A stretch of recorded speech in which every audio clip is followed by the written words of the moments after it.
Largos días y placenteras noches, pistoleros. Yo soy Iván Guanito, y el día de hoy les traigo el resumen de un libro de terror bastante interesante y que en su tiempo se consideró una obra degenerada y repulsiva.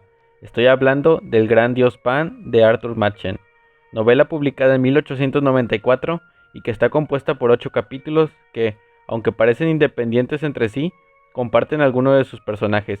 A continuación les contaré lo que ocurre en cada uno de estos relatos y qué es el Dios Pan. Sin más que decir, comencemos. El experimento.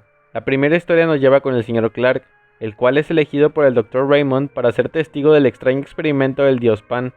Mientras caminan por la orilla de un río, el doctor le explica a su colega que el experimento es muy sencillo y que cualquier cirujano puede realizar dicha tarea. No existe peligro físico que pueda arruinar su actividad y le dice que no debe preocuparse.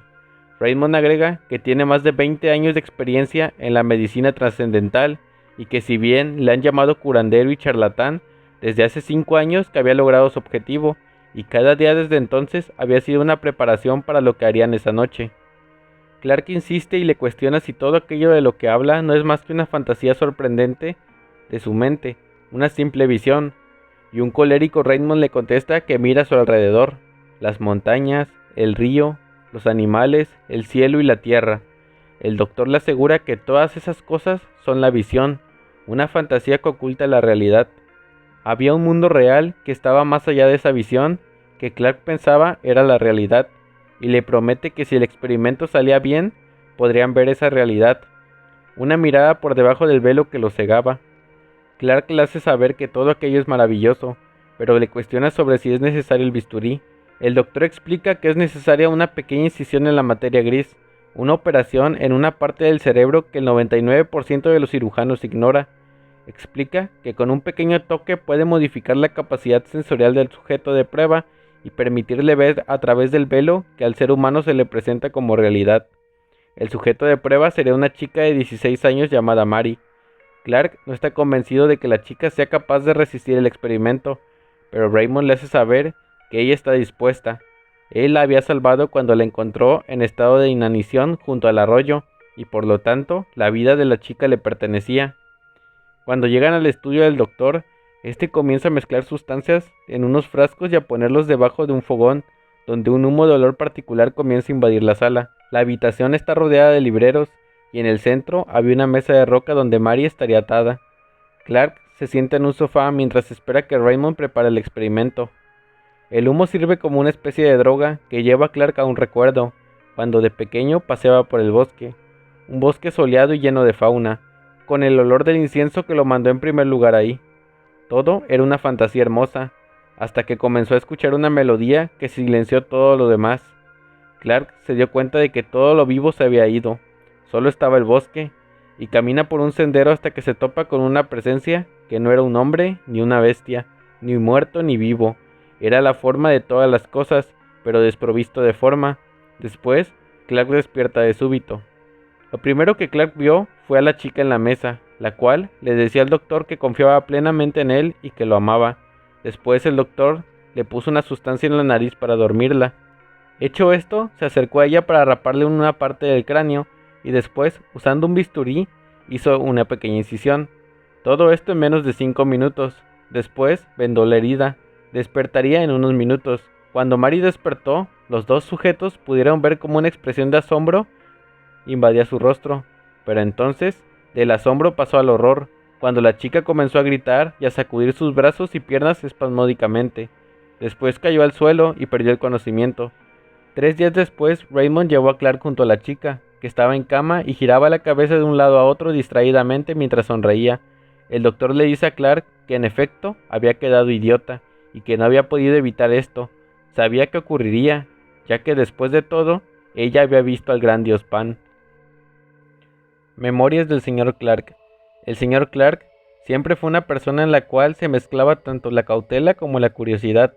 Esta curiosidad lo llevó a ser testigo del experimento del Dr. Raymond, a pesar de que pensaba que todas las teorías de aquel hombre eran locuras, al menos hasta lo ocurrido con Mary y el experimento, claro. Clark quedó bastante afectado a tal punto que se aferró a las cosas, por así decirlo, normales, y evitaba las cosas fantásticas y sobrenaturales que se contaban tanto en la ficción como en leyendas. Esa fue la situación con este tipo de temas hasta que el tiempo se llevó la visión de Mary con el rostro contraído de horror. Cuando esta imagen finalmente salió de su sistema, la investigación por cosas sobrenaturales volvió a invadir su espíritu, y esto fue lo que lo llevó a crear su libro recopilación de relatos, el cual tituló Memorias para demostrar que el diablo existe, la cual consistía en la narración de un colega suyo, el Dr. Phillips, el cual asegura todo lo del relato es real, por más extraño que parezca. Las personas involucradas no presentan apellidos, pero son Helen B., cuyo paradero se desconoce actualmente, Rachel M., ya fallecida, y Trevor W., un chico que quedó débil mental. La historia inicia cuando Helen B. llega a un pueblo en los confines de Gales, hace 11 años. El lugar está rodeado de gruesos bosques y no supera los 500 habitantes. La pequeña es huérfana y es adoptada por un pariente lejano, el cual la mantiene en su casa hasta los 12 años. Después de eso, el hombre considera que la niña debe relacionarse con gente de su edad, y por ello pone un anuncio en el periódico donde busca un hogar para la chica, donde recalca que la chica no necesita educación ya que ha sido educada y que se le permita hacer lo que ella quiera, dando a entender que se le permita buscar sus propias ocupaciones. El anuncio es contestado por un tal señor R., el cual la acoge en su granja cerca del bosque. El hombre recibe dinero cada cierto tiempo para sus gastos y los de la niña. La chica se distinguía por su tez aceitunada y su apariencia extranjera. Se acomodó a la vida en la granja y fue muy popular entre los chicos, a los cuales llevaba al bosque. Ir al bosque era su pasatiempo favorito. El señor R. relata que ella desayunaba y se iba al bosque para regresar hasta el anochecer. Fue hasta unos meses después que ocurrió el primer suceso extraño, el cual tenía que ver con un granjero llamado Joseph W. Él trabajaba en el campo una tarde y su hijo Trevor le acompañaba. El granjero estaba al tanto del niño por los ruidos que hacía, ruidos de gozo y diversión, mientras recogía flores. El pequeño se comenzó a adentrar en el bosque hasta que lo dejó de escuchar, pero no se preocupó de inmediato. Se preocupó hasta que comenzó a escuchar los gritos. Cuando encontró a su hijo, el niño no dejaba de temblar de miedo. El padre le preguntó qué ocurría, y el niño le dijo que se quedó dormido en el bosque y que le despertó una melodía venida de los árboles. Caminó un poco y vio a Helen B. jugando en el bosque con un extraño hombre desnudo. El hombre colérico confrontó a la niña, pero ésta solo le dijo que no era verdad y que era una ridiculez lo del hombre extraño. Joseph W. aceptó esto ya que la historia era un poco fantasiosa y llevó a su hijo al médico ya que no se calmaba, insistía en la historia del hombre extraño. Cuando llegó al consultorio se le dieron calmantes al niño y 2 horas después ya iba de salida, pero entonces el niño vio algo en el dintel de la puerta del consultorio. Este objeto hizo que el niño volviera a ser inválido por un terror que lo dejó loco, débil mental. Antes de perder toda conexión con la realidad, el niño señaló hacia el dintel diciendo que era el hombre que vio en el bosque. El padre, cuando giró la cabeza, vio la estatuilla. Era la escultura de la cabeza de un fauno o sátiro, la cual habían encontrado enterrada cerca de los terrenos del consultorio. Aquella escultura emanaba maldad. La segunda historia nos lleva con Rachel M., una chica un año menor que Helen B., la cual se convierte en muy íntima amiga de la chica. Helen llevaba muy seguido al bosque a Rachel, y aunque los padres de esta última veían extraña esta relación, la aceptaban, ya que sabían que Helen B. recibía enormes sumas de dinero de la persona que la trajo a la ciudad, y posiblemente heredaría una fortuna. Sin embargo, la madre de Rachel comenzó a notar muy extraña a su hija, la cual se mostraba ausente y soñadora, aunque no le preocupó mucho. No fue hasta que una noche en que la chica llegó semidesnuda y sollozando, cuando la madre le preguntó qué le había ocurrido. La niña le reclamó el por qué la había dejado salir con Helen al bosque. La mujer no entendía y le preguntó qué había ocurrido. Rachel le contó una historia que la mujer describe como absurda. Lo ocurrido con Rachel no se nos revela, ya que Phillips nunca supo, pero Clark concluye diciendo que Phillips le contó que la chica había desaparecido en el bosque, y nuestro protagonista entonces se imagina a Rachel acercándose junto a otra forma con cuerpo de sátiro. Esto lo estremece. Finalmente, Clark escribe en la última página de su libro las siguientes palabras, que están escritas en latín. La frase quiere decir, la encarnación del demonio se hizo hombre. La ciudad de las resurrecciones. Billiards es un sujeto de alta cuna que se encuentra con su viejo amigo Herbert, quien se ha convertido en un vagabundo desde la última vez que se conocieron. El primero había salido de cenar cuando un vagabundo se le acercó pidiendo limosna. Billers le preguntó a su ex compañero de instituto cómo ha caído tan bajo, tomando en cuenta de que era un sujeto con buena posición y que seguramente heredaría todos los bienes de su padre. Herbert responde que en efecto heredó todo lo de su padre, un año después de salir del instituto. Vivió una buena vida de fiestas y apostando un poco por allí y por allá, pero que esto no había sido la raíz de su desgracia. Él había perdido todo gracias a su exmujer, la cual había conocido en una fiesta. Cuando la vio le pareció la mujer más hermosa que había visto nunca. Se la presentaron y a los 3 meses se habían casado. Aquella mujer se hacía llamar Helen Vaughan, y él dice que ella le había corrompido el cuerpo y el alma. Ella la había hecho hacer cosas y ver cosas que podían enloquecer a cualquiera. Un histérico Herbert le dice a Billers que ha visto el infierno y que no entiende cómo es que sigue vivo. Billers le pregunta el paradero de su esposa. Herbert le dice que si la vuelve a ver posiblemente enloquezca. Le relata que una noche Helen se había ido con todo el dinero. Lo había dejado en la calle. La pérdida material realmente no le importaba. Lo que sí le afectó fue la mente, y desde entonces había estado vagabundeando por 6 largos años. Herbert agrega que lo que le contó no es ni la mitad de lo que había ocurrido, y que era mejor dejar las cosas así. El vagabundo finaliza diciendo que quizá Helen ni siquiera es el nombre de aquella cosa, que duda mucho que siquiera tenga nombre. Dicho esto, se despide de su amigo y se pierde en la noche. Este encuentro deja muy intrigado a Billers y se pone a investigar en los lugares más oscuros de Londres. En un bar acude a Austin, un sujeto que es bien conocido por saber sobre los temas más turbios de la ciudad. Billers se acerca a él y le pregunta por Charles Herbert. El solo pronunciar este nombre sorprende a Austin y le habla sobre el caso de Paul Street. Austin le cuenta sobre un suceso ocurrido en esta peculiar calle de Londres, años atrás. El relato iniciaba con un borrachín que iba de regreso a su casa, a eso de las 4 de la mañana. Iba por la banqueta de Paul Street cuando notó a un sujeto tirado a las afueras de la puerta de una casa. Estaba inmóvil, así que se acercó a ver y notó que el sujeto no reaccionaba. Después, preocupado, el transeúnte habló a un policía que confirmó que el hombre en el suelo estaba muerto. Luego de inspeccionar el cadáver se dieron cuenta de que no había ninguna causa de muerte aparente. También revisaron sus bolsillos y notaron que no había robado nada. Además, sus documentos decían que era de alta cuna. A continuación, el policía llamó a las puertas de la casa y fue cuando salieron la señora y el señor Herbert. Ellos declararon que no conocían al sujeto.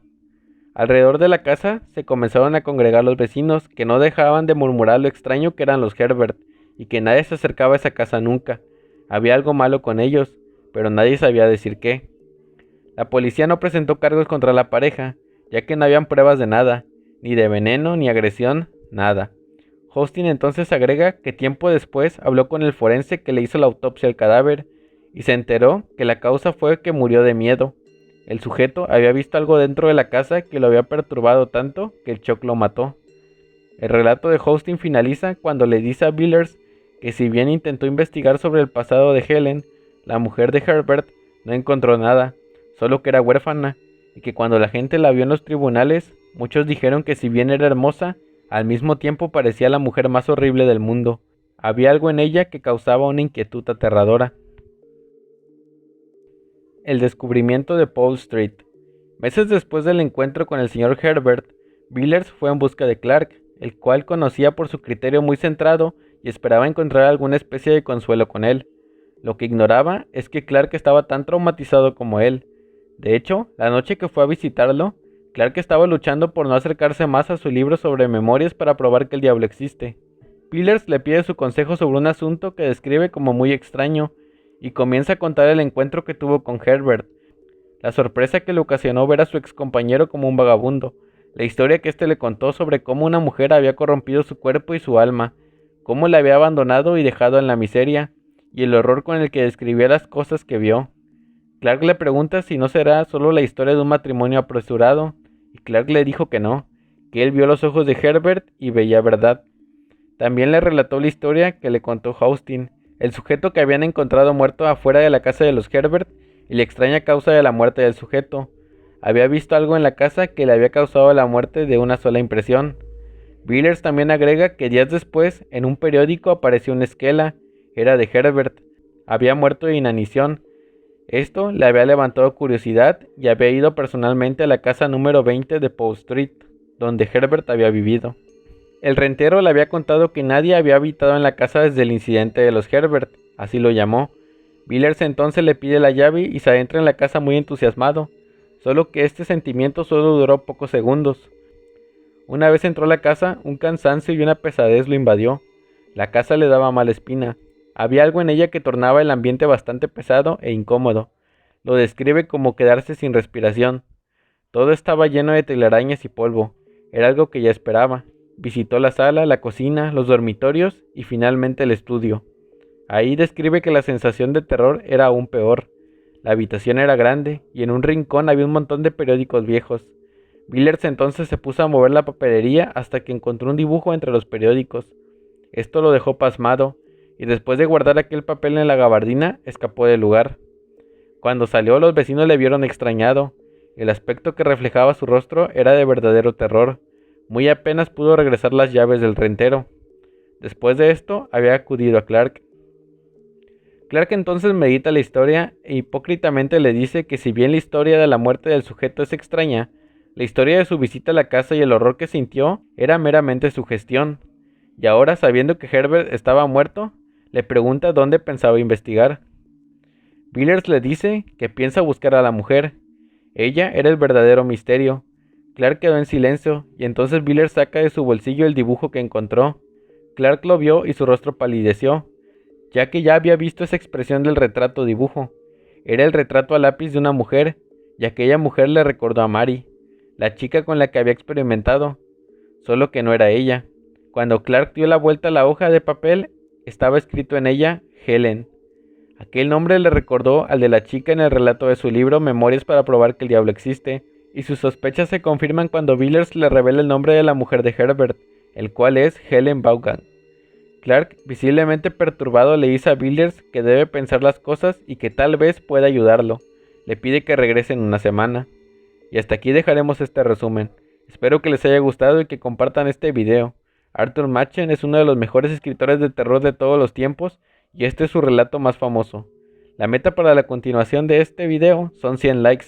Espero lleguemos pronto, porque es una historia que vale mucho la pena.